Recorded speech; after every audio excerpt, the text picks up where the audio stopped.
Hi, everyone. Good afternoon. So my talk is titled Power and Responsibility, the Design Principles from Marvel's Spider-Man. So I'm Ryan Smith. I work at Insomniac Games, and I was the game director for Marvel's Spider-Man.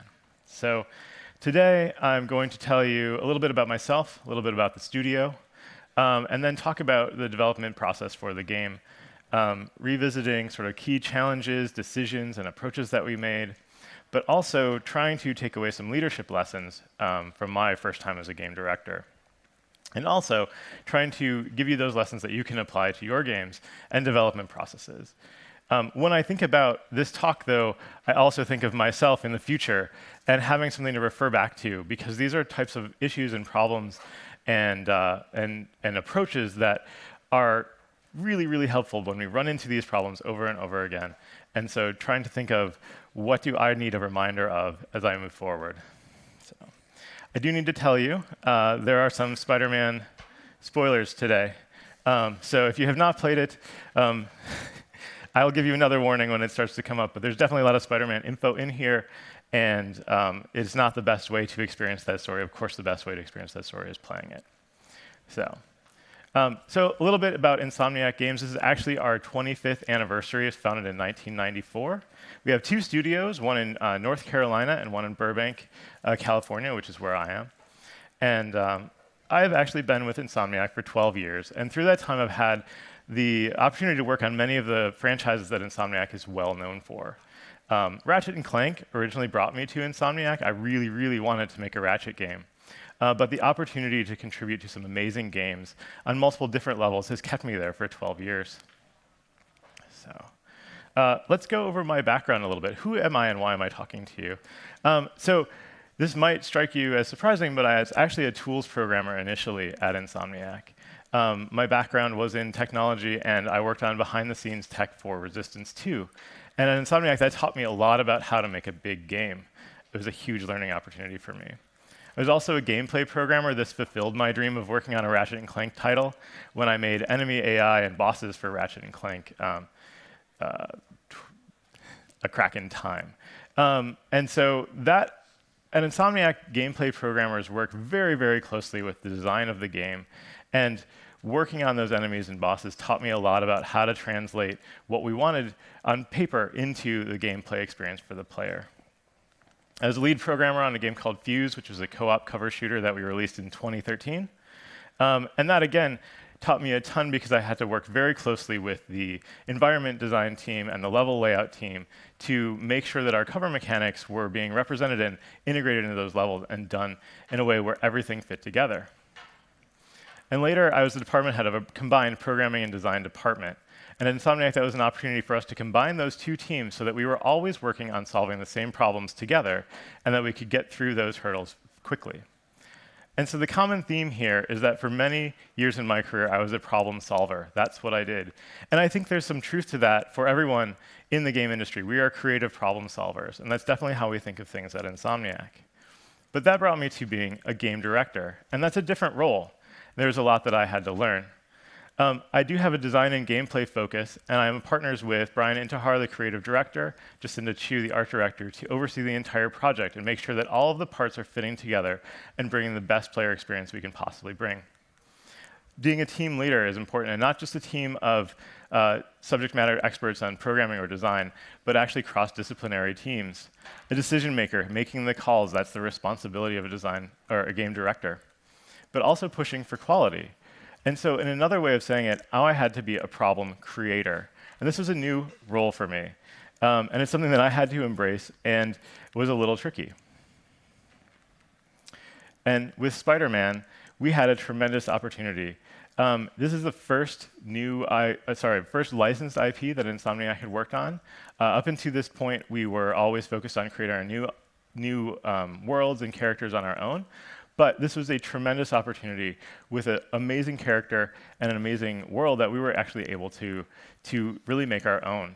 It's a tremendous chance to take some of the Insomniac approaches like open world traversal or cool and creative gadgets and combine them with an iconic character that has all of those touches as well. And of course, we had tremendous support from our partners at Sony and at Marvel. They were tremendously invested in giving us the opportunity to make the game we wanted to make and to take some chances as long as we were staying true to the character but going in our own direction. And it was really, really inspiring to work with those groups. And that brings to mind sort of a Spider-Man adage, which is with great power comes great responsibility. And I think of this in two ways. On one level, it's a super well-known character with a huge audience that we really, really needed to take seriously, that we were creating what could be the definitive Spider-Man experience on a game, and we needed to do it right. But on the other hand, in my role as a game director, there's a large team that's depending on me to make the right calls, to pitch the right problems, and to set the right direction. And that's a tremendous responsibility as well. And I think both of those things have to be looked at as we sort of go through this talk. So I'll run you through a little bit of the game development process. We started in late 2014. At that point, we had a very small team, and we were very excited about the opportunity to work on Spider-Man. And so we were looking at swinging and prototyping swinging. That's what we knew was the sort of first starting point. When we went into 2015, that was a traditional pre-production year, and we wanted to wrap that year with a vertical slice. And we had a lot to prove about the title at that time, and so we made some choices in terms of where to invest in that first year. And so when we hit 2016, we had some additional work on the combat systems and our open world systems that we were doing in the early phases. And then we moved into mission production. 2017 was a full-on production year, where by the end of that year, we had a full version of the game that was playable, but not ready to go out, right? Now we could see all the different areas that things were working really great and where we would need to fix and invest and really push up in the final phases. So when we came back from our year-end break in 2018, we were able to really push further on the Spider-Man combat as well as our progression systems and bring all of our missions to sort of a finishing stages. And we're fantastically happy with, of course, the results of the game. And we shipped that game in September of 2018 and then went on to do the DLC to close out the year. And it was really probably one of the greatest years for me professionally as well as for Insomniac.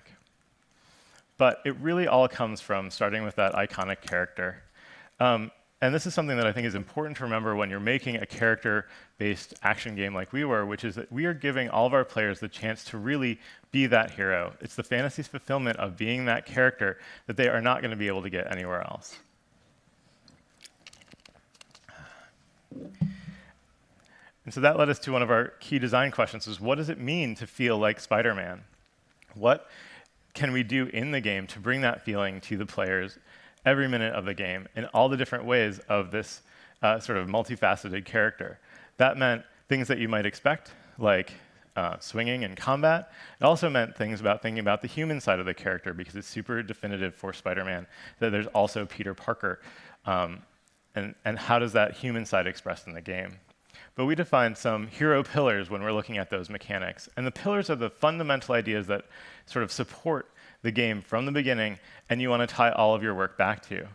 And so they had to work with our story pillars, which was an experienced Peter Parker, an experienced Spider-Man who'd been working in the city for 8 years, fighting crime, and had a history with various villains, and had grown up a little bit from the high school Peter that many people recognize. But from the gameplay side, we also wanted it to be very easy to pick up. I'm sorry, something just happened. Very easy to pick up and play, but also support a level of mastery for people to play it for a long time. But we knew that there was a chance that this game could be someone's first game, that they had never experienced not only a Spider-Man experience, but also just a gaming experience. And we wanted to make sure that everyone could have that heroic experience that we were envisioning. But then as you kept with it, we wanted you to find the ways to master that gameplay. And so we started with swinging. Like I said, swinging was one of the first things that we started prototyping, and we worked on it till the very end of the project as well. And we had a lot of learnings along the way, but we started with some things we knew from day one. We knew that it needed to be, physics-based. We knew it had to be swinging and not flying, because that was one of the key areas where we could leverage our open world to make it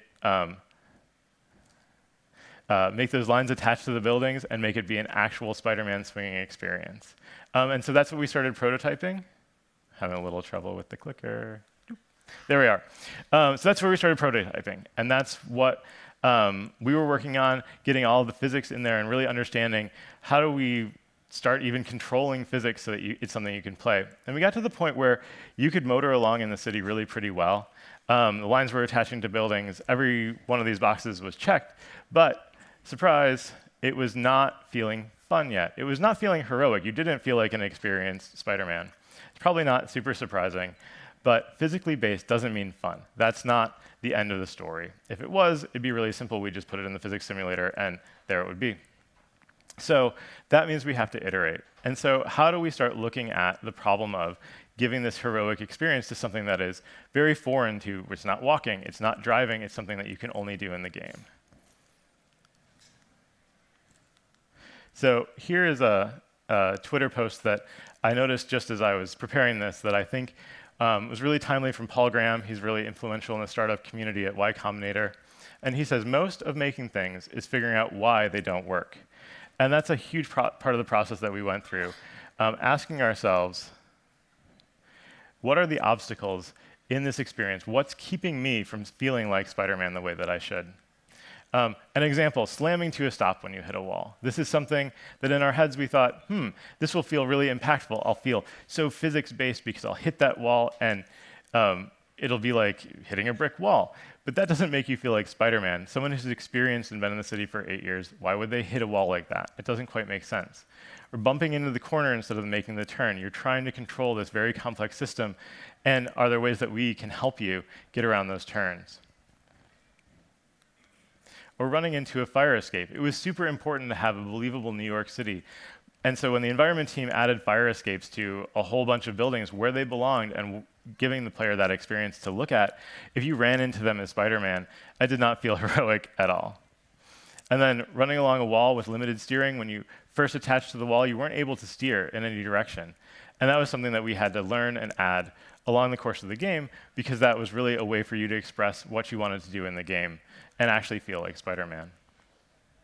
But the other thing to think about when you have a prototype is all the new opportunities. It's like the other side of the coin. If one is finding and fixing problems and clearing the way, this is leaping off of your prototype and finding new opportunities for making it great.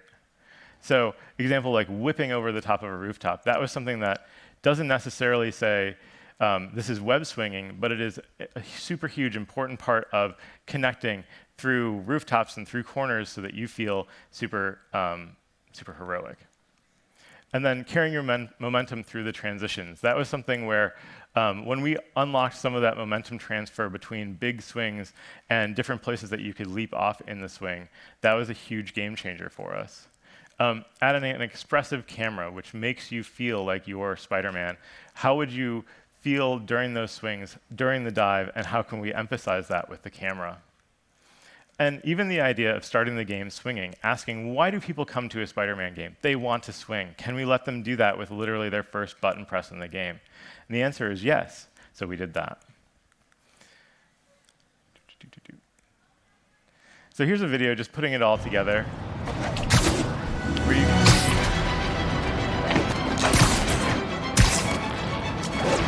So even in just this short video, I've already run into buildings, but I've been able to maintain my momentum and go through them. And the camera here is really selling the experience of what it's like to be Spider-Man. And all of that was sort of developed over the course of 2 or 3 years to find all of those opportunities based on the prototype we had. So that's a suggestion for everyone here, is that designing with an intent, with that goal in mind, can be a part of your design process. So you start with your goal, and you get a prototype of some sort. And then you evaluate and you react to that in 2 different ways. First, you tackle the obstacles. What is preventing you from hitting that goal? But the other way is to find new opportunities. And that's where you have to push yourself or push your team to look at that and say, what does this suggest to me? What does this spark of inspiration come from what I'm playing now that's teaching me things that I couldn't have possibly thought of on paper? Because you need to think a little bit before you start, and you need to have a direction you're going. But a lot of times what you can discover in-game is the most important thing. The other thing is to keep it simple and tie it back to your pillars. So don't go down too many roads unless they support your pillars and you can understand how they connect back to your experience and the goals that you have in mind for the big picture of your game.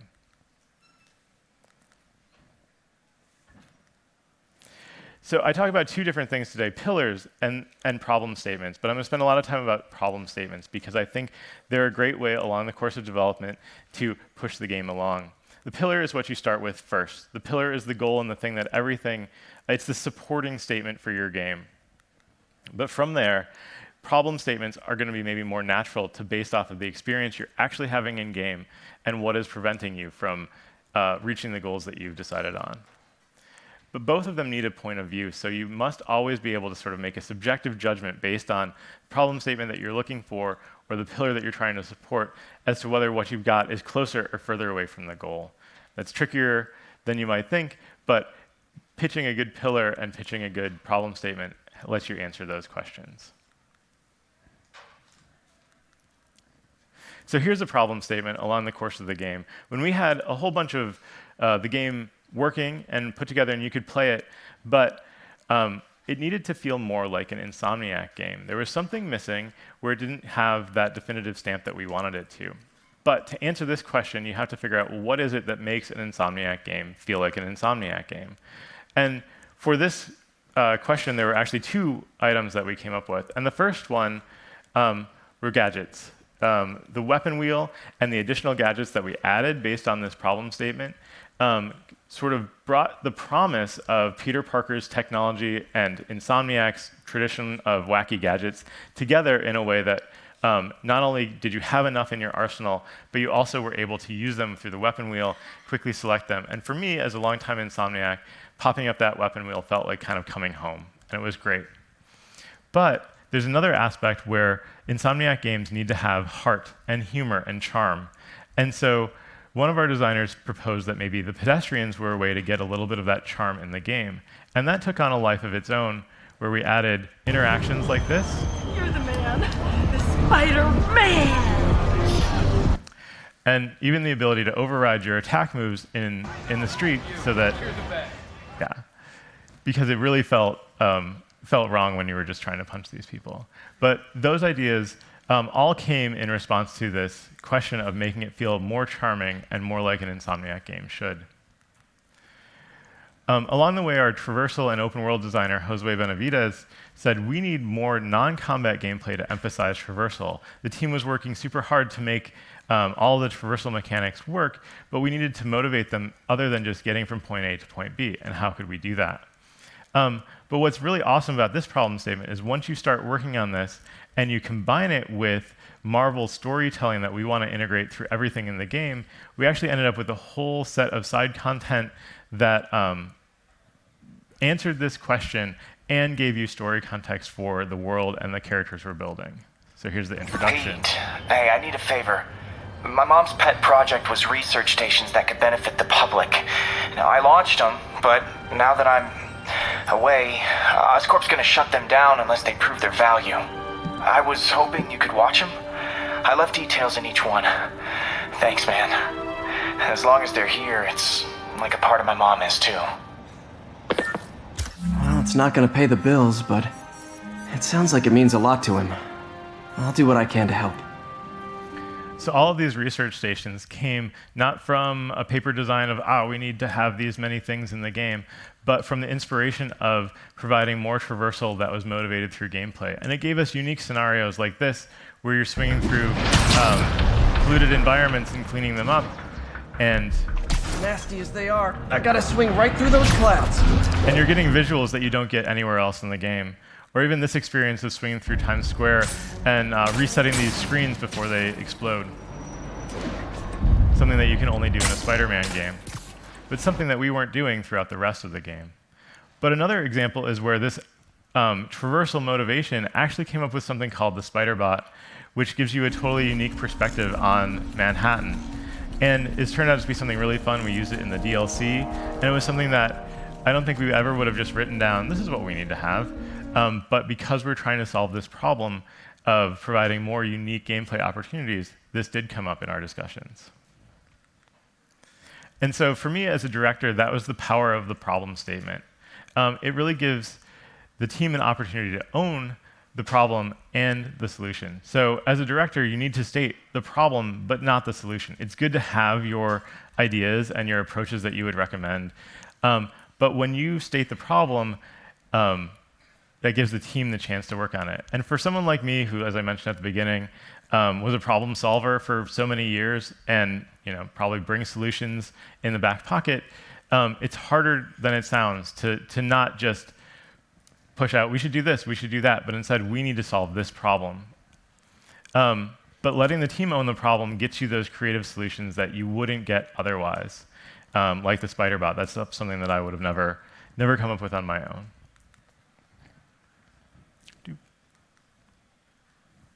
One more. All right. So let's talk about combat a little bit. That's the other side of the action-packed Spider-Man experience. So for combat, again, we started with pillars and things that we knew we needed to integrate.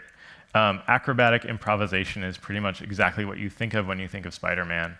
And building things like melee and webs and environment interaction were how we thought that was going to be expressed in the game. But along the way, we had to discover that air combat was a huge place for Spider-Man to be different from other heroes and to really stand out. And then looking at flow in combat ended up being our key principle. Anything that we were adding to combat, we always had to ask, how does this promote flow? How does this connect between different moves? So we did start with melee, and there we had a lot to learn, because in many of our other games, we've had melee attacks that maybe were a big swipe move, something like this, where we didn't have the cinematic presentation that we knew we needed to have for Spider-Man. So that led our team to invent a whole lot of work with synced hit reactions, where the player and the enemy play the same animation, or at least matching animations. And then also working on consistent metrics so that the timing of all of your hits and your moves felt consistent, even though the animations looked maybe a little bit different. And that way, you as a player knew what you could expect. But once again, doing all this work made us a great melee system, but it did not make Spider-Man combat. So from there, where do we go? Well, our lead animator, Brian Weiser, proposed a move like this that would help capture that Spider-Man feel. And then he and a programmer, Brad Fitzgerald, put it in the game before we had a total plan. And so I remember seeing this in a conference room and going, like, that's going to be it. We have to figure out how this can go in the game. But then another lead animator, Kevin Groh, proposed a web-based attack to replace or be an alternate for our web strike. And here I'm spawning the web and swinging during the attack. And so at the time, that didn't fit our combat model, and we didn't know exactly how to get it in the game, but it was super inspirational. And so then another animator suggested over email that maybe if we had a leap-off move, we could get into the air. He sent an email something along the lines of, I've always thought Spider-Man combat would be more in the air than we are right now. And so here's an example where once we get into that air state, we can use our same attack moves to go to different enemies in a way that makes sense to the player because it's consistent, but from the overall experience, you're feeling more like Spider-Man. So that brings me to this design and in fact development principle from Insomniac that we talk about a lot, which is that great ideas come from everyone. Everybody at Insomniac and everybody in the game development community has great ideas, and as developers, we should figure out how to embrace those and how to support them in the work that we do. I like small cross-disciplinary teams to do this, because if people are working together across the disciplines so that you don't just silo the designers and the programmers together, but you embrace the animation and the visual effects department, and you bring them all in to solve the same problems, then you're going to get great results by working together. So if you can structure your project to support the small teams that are focused on a feature but include people from every single department and every single discipline, I think that's really important. And a lot of times you can't do this because there's simply not enough effects people to go around, as an example. But if I could wave a magic wand, this is what I would make happen, is that you always had someone from every department ready to support the feature, because not only are they making stuff in the game, but those ideas and those reference points that come from them are super unique. So this is another issue we ran into. After we started to get these moves in the game, I could do them, lead designer Cameron Christian could do them, but not a lot of other people could. So we got this feedback, when I watch you play, it looks great. When I play, it's not so great. So then we had to start finding the fun. And this is something probably everyone has to do, But we had lots of cool pieces, and we needed them to fit together in a thoughtful and logical way so that players could understand them. And so iteration is really the key. And sometimes I think I guess I just want to take a moment to always promote that iterating is what we do for the vast majority of the development process. And the more time you have to iterate more and to refine more and to find those connecting pieces and inspirational moments of new opportunities, the better you're going to be. And so I would say put it in the game as quickly as possible and build from there. Learn to love iteration. But sometimes you do need a little bit of structured design thinking. And so Cameron, our lead designer, put together a big visual flowchart. It's even bigger than this. It had a whole bunch of different directions that you could go, proposing a way that we could tie all of the moves together in what we call the branching system. And this had two benefits. One was that the core actions would then connect and flow into other actions. But the other thing is that if you think about this from a beginning player, you're probably going to hit the punch button a lot. You're probably going to hit dodge a lot. But now if we've got this pattern where you hit punch and then dodge and something cool and unique and Spider-Man feeling happens, this is now speaking to that ability to give all players that Spider-Man experience. Well, a more experienced player is going to be able to figure out exactly what they're doing in this tree and start using it to their advantage. So here's how it all fit together.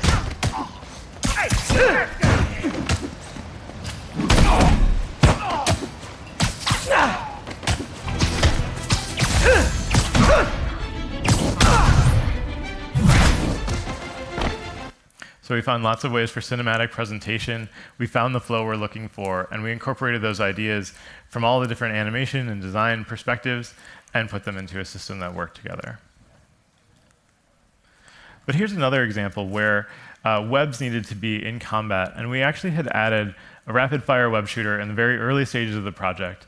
But through all of our iteration and sort of work on finding that sense of flow, we took it out for a long time. And near the end of the middle of the project, Cameron again proposed we need to have that web flow back in the game, and I think this rapid-fire web shooter is the way to do it. And so for me, this was a lesson of not being afraid to try an idea again, because sometimes the different connecting pieces where that idea fits in the game, it just depends enough on the rest of the systems that it works with, where it will work better if you just changed a couple things. And so this sort of rapid-fire web shooting lets you manipulate enemies up into the air, improvise with them against other enemies, and became actually sort of a key part of how you interacted with the enemies in combat all the time. So don't be afraid to try an old idea again, as long as you have an inspiration for what you're going to change to do it a little bit differently.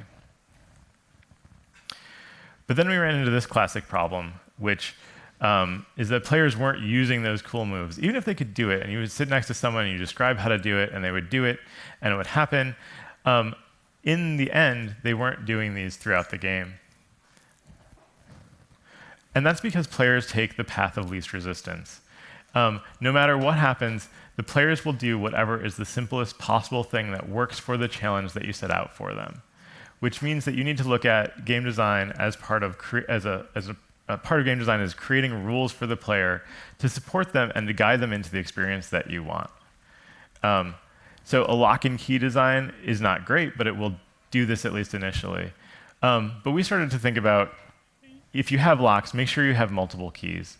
This is how we started to design our enemies, not only from sort of your initial experience with them, but also further on in the game. So as an example, our shield and baton enemies had very specific rejection strategies and things you had to do with them.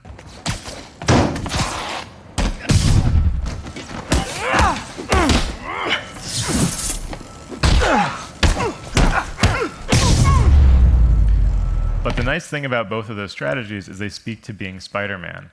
One uses the dodge under the legs to open up that enemy to more attacks, and the other one gets you up in the air, which is, again, that unique Spider-Man feeling. And so there's a chance where you can use your rules and the moves that you're asking the players to do to reinforce your core pillar. Later in the game, when we upgrade, we still don't let your punches knock over shield guys, but you have a different approach where swing kick and gadgets can be used.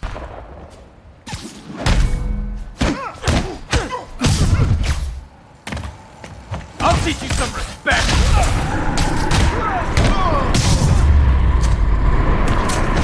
So once again, though, as you go further in the game, you're unlocking new abilities. You're taking something that used to be a little bit of work, and now you're much more efficient at it, but you're still retaining that Spider-Man feel. Both of those things are custom Spider-Man moves that you're doing.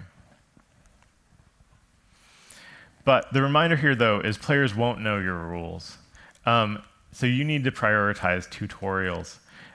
Teaching the player and telling them how things work in your game with the cool new stuff that you're inventing that they can only do in your game is super, super important.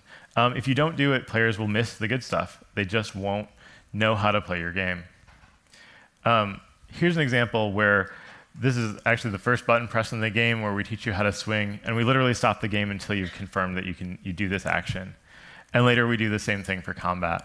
But we had a whole system of tutorial messaging approaches to cover different motivations and different reasons that you were learning things. So, example, this was called a confirmation message, and you actually sort of have to say, yes, I've read this general technique in the game. And it's usually followed up by one of these required button presses. Later, we might have just a strategy message where this is a technique that you can use, and maybe we'll remind you in passive ways about it. But if you're there's usually a button prompt that said, do this thing, and then this is sort of why you're doing it. But it's not as important as something that's like the core button presses you need for the game. But in our first mission, at the very end, we even had to teach fundamentals of our progression system, leveling up and accessing the skill tree, which seemed like pretty common things in games, but we had to have that reminder that it could be someone's first experience. So focusing on the first hour, that's what we called it, but it usually ends up more than the first hour. But this is a critical part of not only getting the feel of your game across, but also getting the players into your game systems and helping them understand how it's going to work. And for Spider-Man, this was always part of the plan, but I have to admit that for me to get there, I needed an extra push. Because I was pitching, for a little while, the wrong problems. As an example, I asked, won't too many tutorials slow down the game? I wanted to make sure that players jumped into the game and had an amazing experience. And wouldn't all these button prompts coming up and messages sort of make it a little bit of a bummer? Or don't players already know this stuff? This is a question I asked when we were looking at the skill tree. It's like, how deep of a tutorial do I need to have here? Because this is kind of fundamentals. Doesn't everybody already know? And that was the wrong perspective. Especially with a game like Spider-Man, that we're trying to build it for as big and an inclusive an audience as possible. I was thinking of it from the game designer perspective, or maybe the experienced gamer perspective. But I wasn't thinking of it as that first-time player ever perspective. And so instead, the challenge was going to be figuring out how to incorporate these tutorials in the game in a way that was constructive and excellent. But for me to get past this hump, I actually had to have a conversation with Ted Price, CEO, and John Fiorito, the COO, these executives at my company that were working with me on the game really closely. And that conversation of helping me see that I was missing the big point of getting more people into the game and being clear about what was happening, instead of focusing on these sort of preconceived notions I had of what would happen if I put too many messages in there, or where I was going to teach certain things, I was definitely missing the opportunity to clearly explain the game and to get people playing the game and having fun, which was then going to speak for itself. And that conversation brings me to this point, which is to embrace critical feedback. You will get too close to the work that you're doing. No matter what happens, we, as game developers, invest ourselves in the work we're doing, and we get really into it. And so we're making all these decisions about what's best from our own perspective, but outside perspective is priceless. And it's better to hear it before your game goes out. So feedback that you can get along the development process to help you make the game better and to get outside of your own perspective but embrace other people's perspectives as well is really, really important, because once your game goes out, as you know, the internet is not very forgiving, and you want to hear those things while you have the chance to fix them or even just evaluate them so that there's never a point where you're saying, oh, if only we'd thought of that, maybe we could have made the game better. You want to have that chance to make it as amazing as possible. So I think it's important to get feedback from as many places as possible. Get it from the team. Get it from the rest of your studio or people who are not working on your game every day. From your players, we were very fortunate with Sony to work with their user testing lab, which gave great results. We would get 20 people in to play the game. But not only would we see what they were doing along the way, we had video streams and they had little surveys they would take, but then there would be roundtables after where they would just talk about their experience, and that was super important for us. And our publishing partners at both Marvel and Sony were incredibly helpful with the feedback that they gave, and that let us make decisions about what we needed to do. But I do want to say that handling feedback is super important, and getting in a mindset where you're ready to take feedback and act on it is also super important, because as I said, you get so invested in the work you're doing that your own perspective is dominating what you're trying to do. But if the players are saying something, they're experiencing the game, that means something is going on. Because whatever the players are feeling and whatever they're experiencing in the game, that's what you're making. And you might have plans and you might have a design document that explains how what you're doing makes total logical sense. But when players play it in the game and they don't get that experience, that's what you want to solve for. So how do you filter that feedback? How do you receive it? The first thing to think about is it's going to tell you what the problems are, right? But it's your game, right? And so you're not necessarily going to get solutions from that feedback. Sometimes, again, great ideas come from everywhere. So maybe there will be amazing ideas that come up with, somebody thinks, oh, if I had this, I would love this game even more. But that's your job. That's your team's job, is to provide those solutions, to provide the action based on the feedback. So look for the problems, but don't get stuck on the ideas that come up for how to solve them. That's the opportunity both for you and for your team. And prioritizing that feedback, because it's way easy to run up a list of a million things that could be better. Every game could be better, and we could work on it more. But you need to prioritize it so that you're tackling the most important things that get you back to your pillars and back to what you're trying to make. But resist the temptation to explain away the feedback, either with your design document and your thoughts that you already had, or even the plans you might have in place. We're all thinking carefully about what we're doing, and we're making justified decisions. And so there may be a plan that you have that is going to address it. But I would say, think twice before you just say, well, we've got that in the plan. And really ask yourself if you're answering the call that is coming from the players that are responding to what you're actually making. So my question of won't too many tutorials slow down the game? That was the wrong question to be asking. And we did more for the start of the game by structuring it with the open world swing and the pretty fantastic intro mission than we did with, than I needed to worry about with any of the individual tutorials. And then where we put certain systemic tutorials, we could do that after the mission so that you got that amazing first experience without having to go into the big full screen menu. So leveraging your tutorials is another approach that, as an example, our first button press in the game is swinging, and the next one in combat is the web strike, which again is a Spider-Man move.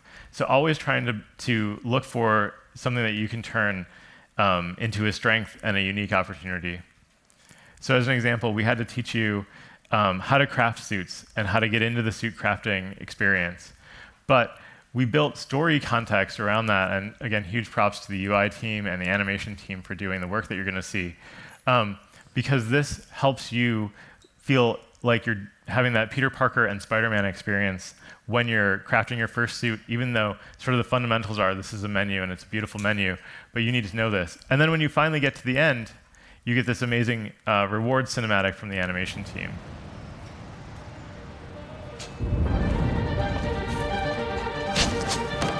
This video is not working. And that makes me sad. Excuse me, late for work. Well, that makes me sad. Anyways, you come out of the lab and you have the new suit and you swing through Manhattan just a little bit, and the camera angles that they put on there and the ripples you can see in the suit and everything, they bring you in and sort of say, this is a reward, this is pretty awesome. So here's another example, hopefully this one works, where we're giving you a new gadget. Please be here. Yes! Hope it still works. Phew, looks like everything's here. Hey look, an old gadget prototype.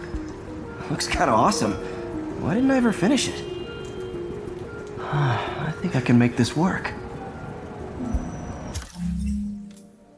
So it's a nice introduction to, or supporting reinforcement for our gadget system, but it has a lot of story context and it has presentation that brings you into the game. And so another question I asked along the way is sort of, shouldn't we save these unlocks for progression? Isn't this player choice? And we want them to have as many options to sort of determine how they're going to play as possible. But the thing that I was missing when I asked this question is that rewarding your players, not just with functional unlocks over the course of the game that make them more efficient, but with presentation like this, makes it feel significant. And it gets them as excited for what you're putting in the game as I was as a developer putting it in the game and being excited about people choosing it. The other option is to lean into your constraints. So we always run into things where we have to do a certain thing. We had to do tutorials. We had to do gadget unlocks along the way to get people into the system. But again, leaning into those constraints and figuring out a way to make them a strength and make them unique and make them exciting. Use it to your advantage and never just sort of phone it in. All right. So I'm going to talk about missions now a little bit. Missions are a huge topic, so I'm not going to go into every single mission and all of the incredible learning that we did developing the missions. What I will say is that we had a lot to learn there, and the number one sort of change and moment in our mission production process is when we incorporated the entire team. We tended to work from the story on the page to a designer prototyping the mission to, okay, we hope that's good and let's go. But when we incorporated all of the different departments, animation, environment, lighting, rigging, everyone in the mission design and review process, we started getting a lot better results. And we started seeing all the new opportunities where those different perspectives would make the game better. So for me, this was, again, reinforcing how all those perspectives of your team make the game a lot better. But I do want to talk about villains a bit, because one of the key approaches that we got from Bill Roseman, our creative director at Marvel Games, was that the best Spider-Man villains are the heroes of their own story. And so that was a great sort of vision piece for how we were going to get villains in the game and what was going to make them feel like more than just somebody that you were going to fight. So the key thing there was to apply exactly what we'd done with Peter Parker, which is to try and understand the DNA of the character, put it in the game, and bring our own take on a few things to the villains. And then, as we went along, to push that as far as you can in the game. So our first villain that you meet in the open world is Shocker. And you chase him in the open world, and the whole time you're chasing him, we're supporting his storyline and what he's doing with VO. But as you can see, he's kind of small on screen. He's in there somewhere in the UI. And so even though you're getting this VO connection and you're getting the story connection, we knew we had to find a way to integrate what we call up-close and personal moments with our villains. Please talk to me so we can make it interesting. Gotcha. Now let's talk. I said I'm done talking! Noted. So for our open world villains, even when you're chasing somebody, you need to have those connecting moments. And then later, Mr. Negative, one of our villains in the game, and this is where we get into a little bit more spoilers, but his inner demons are the faction that you're fighting through a lot of the game, but also mirror his story and his conflicted kind of inner demon of his own. And this sort of corrupted world that you see on here, again, great ideas come from everywhere. This was mocked up by a designer in the game just using sort of post-effects controls and desaturating the world to get a really unique feel, and then pitching that out to the team. But then when we went to finish sort of the last third of the game, we wanted to pump up the fight with Mr. Negative, so you're actually fighting his inner demon. And here's a little bit of that. Oops. They told me videos were tricky.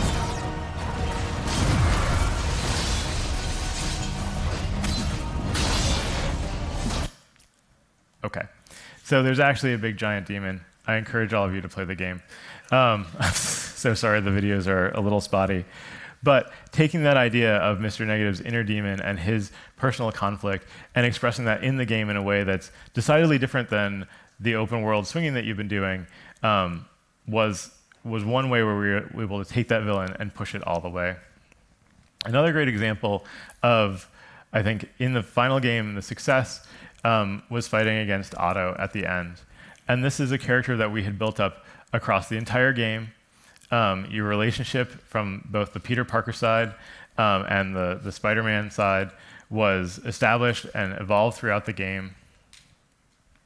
In the battle itself, you had these really up-close and personal moments, but it was leveraging combat and kind of core Spider-Man moves.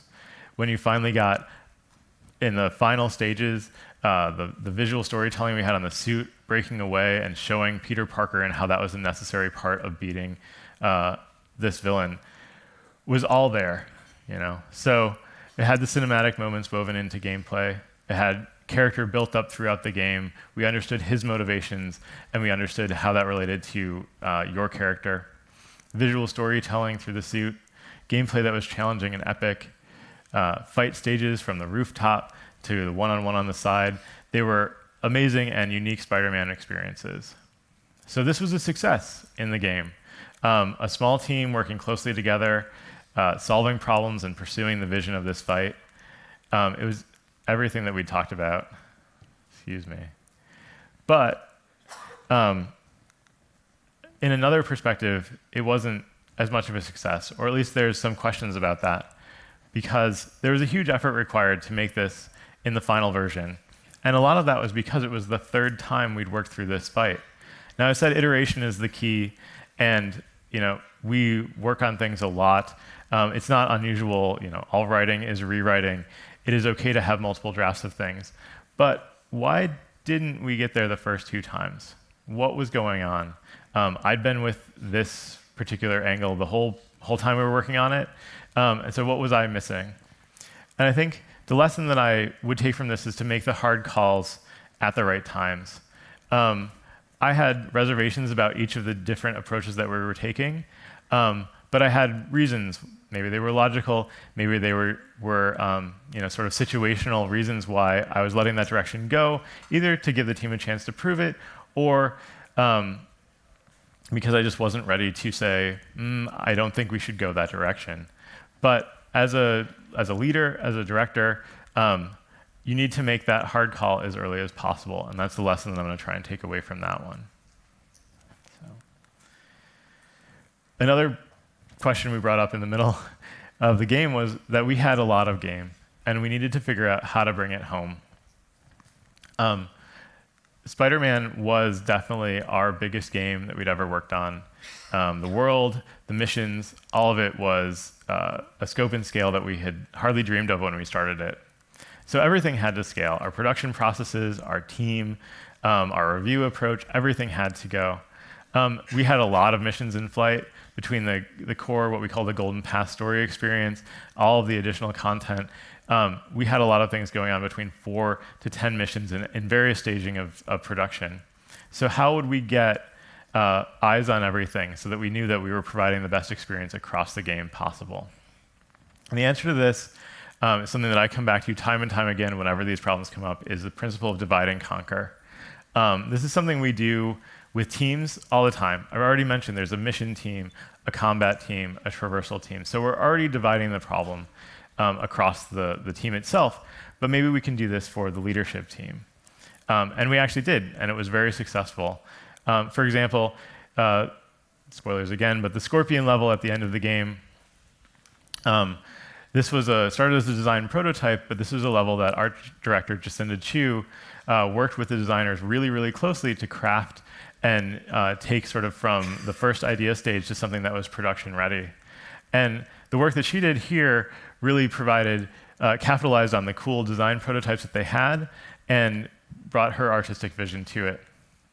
And it put it in a great place where, as we shifted into the final stages of the project, I was able to solve other different sort of user problems with the designer, and the whole thing worked out really well.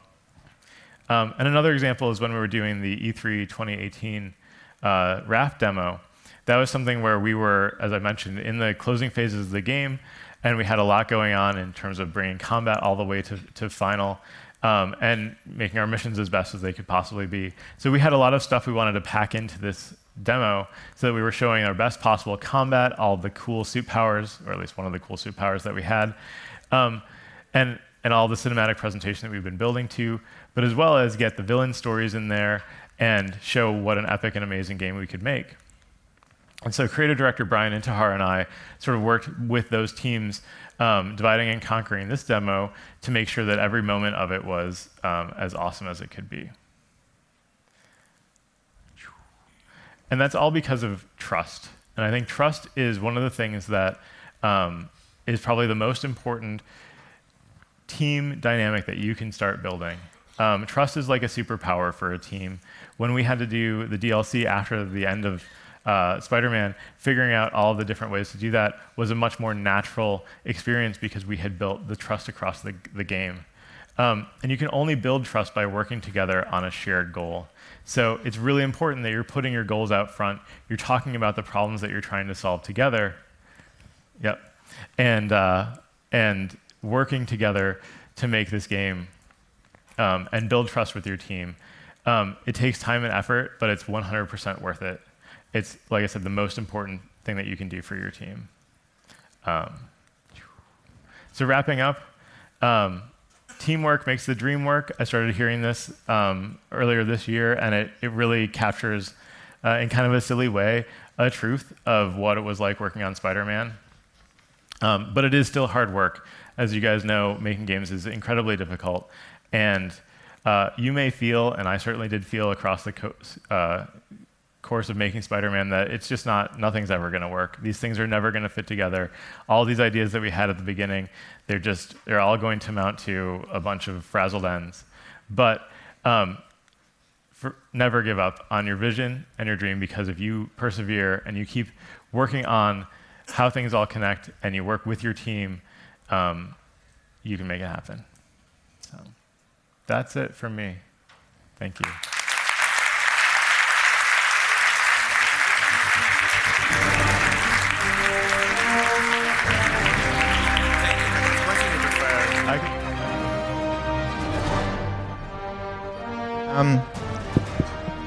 We can do a couple of questions and then continue with, Ryan will be around to answer your questions, but do we have two questions? One here.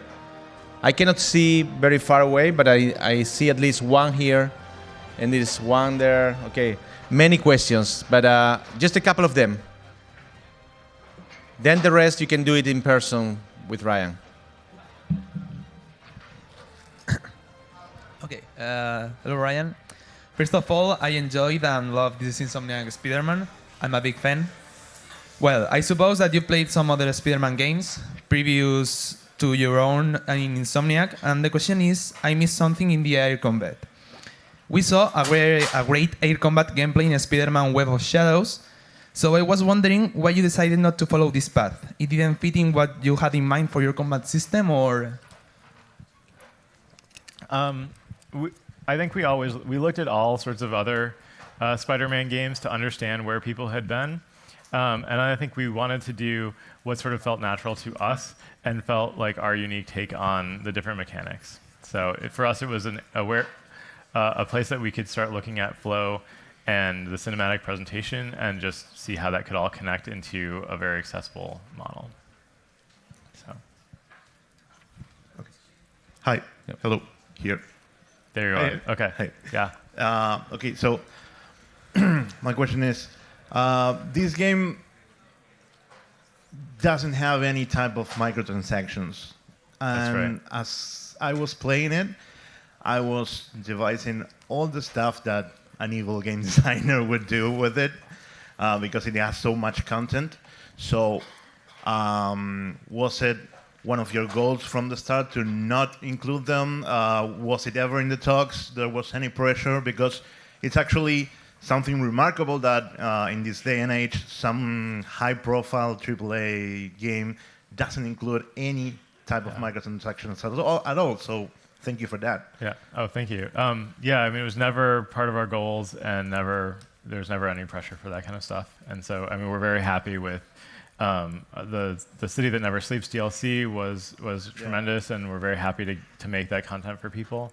But yeah, we're proud of where we're at. Okay, thank you. Yeah. One more. Come on. Hi, great talk. You talked about you wanted to present problems to your team in order to let them solve it. Yeah. But you also said that, especially in the tutorial area, you didn't ask the right questions. So what advice would you give in order to find the right problems to tackle? I think it's a combination of having your vision and having what you're going for, and then I would say talking with people that you trust to understand what that means, what the implications are, and how they're, get that feedback that I was talking about to give you different perspectives on, even though the vision may not have changed, what are the different solutions. I think just playing different games and having experience that you're responding to, and you're building up your sort of own vocabulary of what you want to build, and how you want to provide, what experience you want to provide to people. Stick with that vision. That's really good. But then build that circle of trust of people that you can have the conversation, and sort of push that around and kind of figure out, does it lead you down the right path? So. Okay, thanks. Yeah. Even one more. Come on. And I'm giving more questions because normally I get the feedback of the sessions after. And in this case, at least 3 or 4 of you already made something like this. Okay, so I already have the feedback. Congratulations for the session. Hi, Ryan. Here. Yes, there you are. Yeah. So you have explained where to get the feedback of the users or the team. My question is, when do you think is a good moment to start making playtesting sessions? So I think there's definitely different phases. I think even as soon as, I wouldn't say it's a playtesting session, but as soon as you make something, you should be bringing, and you feel good about it. You feel like, oh, this is working, this is something cool. Bring over the person who sits next to you. Bring over the person who sits down the hall. Get them trying it at your desk, impromptu. After that, you need to make sure that you have the right audience for whatever you're putting out there, which means maybe there are people that you trust and have worked with that can see the promise in very early things. So there's no reason you shouldn't play test very early things with probably your development team. But keep in mind that none of them are mind readers, so you're still going to need to put it in front of them in some sort of presentable way. So don't put it too early, or don't just toss it out there without doing the setting of the stage. And then I think, so there's very early, and that's okay. And then once you have things at sort of a representative level, if you think it's always better to do it as early as possible to get the feedback, and so you have, like I said, make those hard calls as early as possible so that you're able to invest all the time you have left to making what you want to make. But too early, right, and too incomplete doesn't necessarily get you the good results. So somewhere in the middle, but we like to call it sort of a representative state.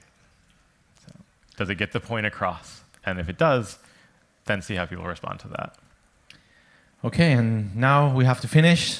Thank you very much, Ryan, for your wonderful session. Thank you all. Thank you guys.